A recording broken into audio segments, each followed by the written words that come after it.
you still recording? Yeah. Okay. Nice. Hi everybody, my name is Michelle Shively, and I have served as one of Rural Action's watershed coordinators for the last 10 years. More recently, I've become the Director of Project Development for True Pigments, LLC, which is a social enterprise that is wholly owned by Rural Action and working to clean up the Truetown discharge, which you just saw, which is one of the largest acid mine drainage discharges in the whole state of Ohio. And every single minute, 1,000 gallons of water comes up from underground and is discharged into this channel, which finds its way into Sunday Creek. This discharge itself, by itself, just the iron that comes out of this, 6,000 pounds of iron every single day that goes into Sunday Creek. Every year, that's over 2 million pounds of iron that goes into the last 7 miles of Sunday Creek, pretty much causing those 7 miles to be devoid of the fish and the aquatic bugs and the community that we'd expect to be there biologically. Our plan for True Pigments is to build an innovative treatment system that will process all 1,000 gallons of that water every single minute of every single day and actually pull out the iron in such a way that we can process it into a high quality pigment that can be used in concrete and paint and other industrial coatings. Iron oxide, there's a huge market for it in the US, and a lot of it is currently imported from China. So we'll be able to provide a domestic source of iron oxide that has this great story of sustainability and watershed restoration that goes along with it. The sale of the pigment will actually be enough that we'll be able to pay for the water treatment at this site that for the last 40 years has had no real cost-effective solution. This site has been discharging since the 80s. It was an old pumping station at the underground mine that was in this area at Truetown, and the seal ruptured, and since that time this much water has been discharging pretty much up out of the ground in someone's backyard. In the past 2 years, Rural Action's made a significant investment into True Pigments, purchasing almost 50 acres of property along Sunday Creek and at the discharge site where we're going to build this full-scale facility. We're really excited because the day that we flip that switch and turn on the treatment plant, we're actually going to be capturing all of the iron that has been historically going into Sunday Creek, all 2 million pounds each year. We'll be capturing that. We're also going to have a doser on site, so we'll be able to fix the pH of the water. Right now it's around 4.5 at this site. We'll be able to capture the iron, pull out that problem, and then we'll be able to actually increase the pH so that downstream of this site we should see the aquatic biological communities that we'd expect, and we'll see fish and we'll see bugs return to Sunday Creek. We're excited because the last 7 miles are impacted until it hits the Hocking River. So because there are so many different kinds of fish and bugs in the Hocking already, we see them trying to come up into Sunday Creek, and they only make it to like the very first sampling site that we have downstream. But then they can't make it through 7 miles of really terrible water that's acidic and has lots of iron in it. So we don't see those fish, but once we clean up the water through this treatment site, we'll be able to see those 7 miles come back to life, which is very exciting. Just a brief overview on acid mine drainage, which I probably should have told you sooner, but this virtual tour is definitely different than what we typically do, so I went off script a little bit. But acid mine drainage, and we'll talk more about this later on when I see you at Pine Run at the doser, but acid mine drainage is basically there are two big issues with it that impact our streams and our rivers in Southeast Ohio. One is there's a lot of iron, a lot of heavy metals in the water that comes from these underground mines. The other is pH, so the water's very acidic in a lot of the mine discharges in Southeast Ohio. The way that acid mine drainage is created is in an underground mine. If you think about how historically they mined in this area, it was room and pillar mining. So they would go into the underground tunnel, they would get they would start pulling coal out in what was the room areas off of the main tunnel. And then what they would need to do is actually, they would need to pull as much coal as they could, but they'd have to leave pillars of coal that would actually hold up the roof of the mine. So that room and pillar mining left a lot of void space when they left, and after they would have abandoned a mine, water always finds its way down underground into those areas, so into those abandoned mines. And they would fill with water, and you need three things to create acid mine drainage. You need water, you need oxygen, and you need pyrite. And pyrite is fool's gold. It's a mineral that's often found in and around the coal seam in southeast Ohio. So when you have all three of those things together, you end up setting off a chemical reaction where you end up with iron oxides and sulfuric acid. So that explains the bright orange color that you see on the bottom of the stream beds. That's the iron oxide. And then the pH of 4, that's the sulfuric acid that's causing that. Alan probably tell you that, you know, a lot of people who grew up around here and who live around here call it sulfur water, or you know, there's a lot of really unkind nicknames for Sunday Creek too, because if you think about it, you know, a lot of the mining happened in this area in the late 1800s, early 1900s. So we're going on over 100 years of a lot of our streams looking orange like this and being completely dead. And so, you know, there's a lot of people who are really pleasantly surprised and pleased that we've been able to see fish return to these streams, because they never thought that that would happen in their lifetime. They thought that these creeks have always been dead and that they always would be. So it's really exciting to be part of projects that bring life back to these areas and create streams and natural resources that we can all be proud of. I want to show you the pigment. So we can make 3 colors of pigment. This is what it looks like pretty much raw.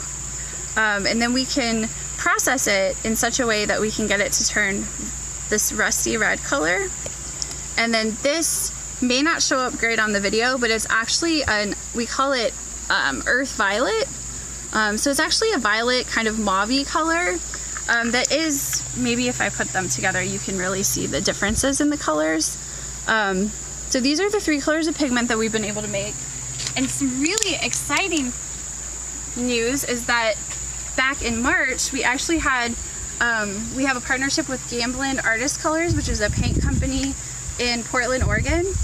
And we work very closely with Dr. Guy Riefler and John Sabral at Ohio University on this project. And so John has this relationship with Gamblin, and he's an art professor and an artist. So Gamblin was willing to create this box set of paint that has all 3 colors of our pigment. We harvest these from southeast Ohio, from Moxahala Creek watershed and from Sunday Creek watershed out at the back gate where we're going to be later today. And on the back it tells about our project.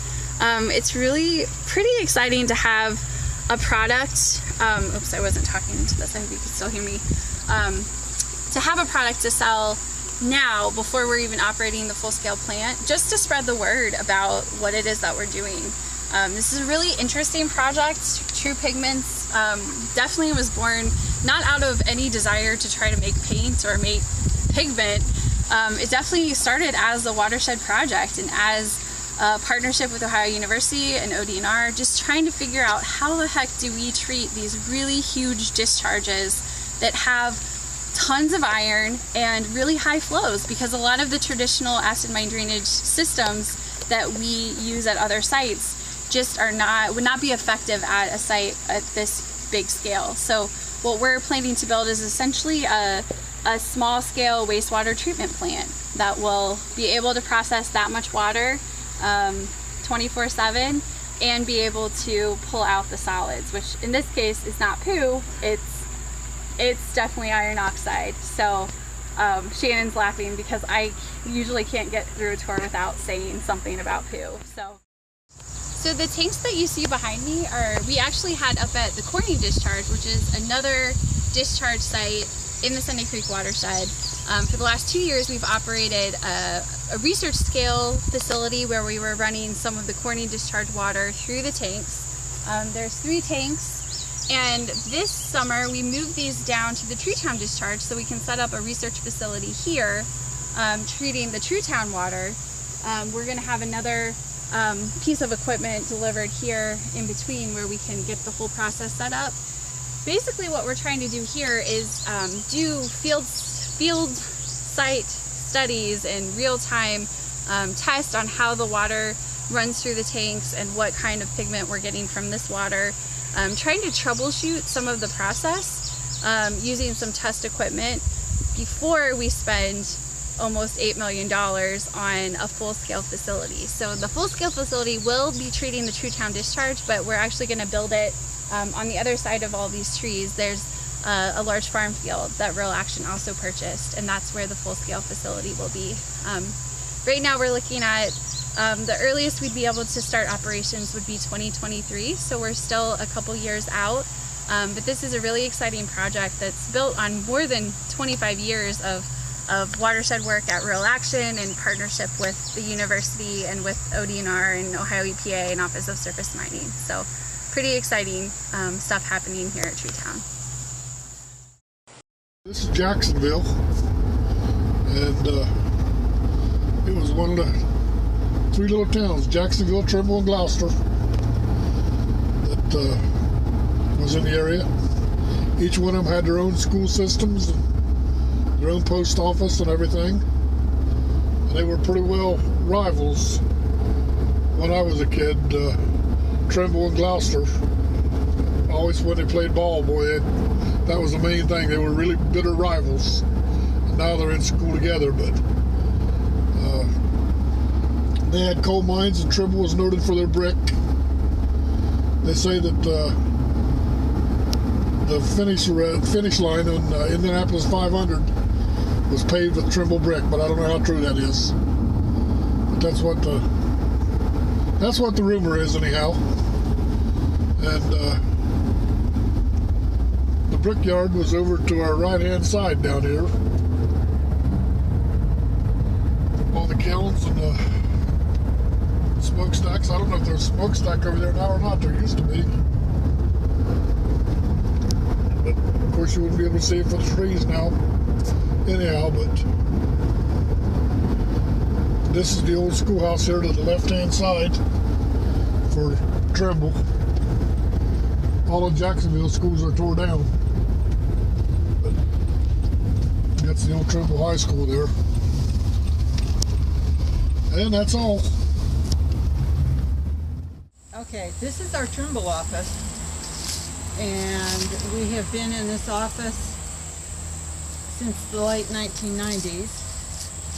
It was originally a church.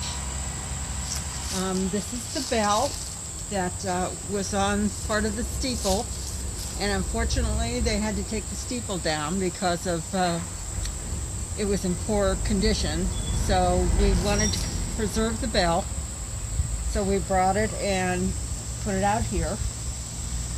And when this building was purchased, our executive director, Carol Cure, was looking for a building in the community rather than situated in Athens itself. And so she talked to the people at the Methodist Church, and they said, well, we do have a building in Trimble. And so she came out and looked at it, and she asked them what they wanted for it. And they said $15,000, and she said, I've got $1,500 in cash, and they said sold. So that's how we got the building. And of course we did some renovations. We had a colony of bats that lived here, and we cohabitated for a while, and then the bat guano got a little bit much, so we did have them relocated.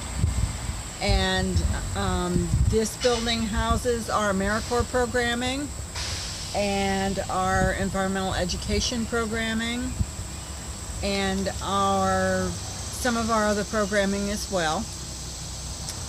And we love this building. It's not as fancy as some of our other buildings, but it has a beautiful inside space, and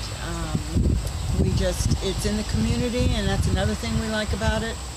And back in 1998, we had a major flood in this area, and at that time, we were the only building that had a multi-line phone system. So we turned this into a disaster center and had 24-hour disaster relief here for people. We had the Red Cross here, and FEMA was here, and Job and Family Services, and we gave lots and lots of cleaning supplies out.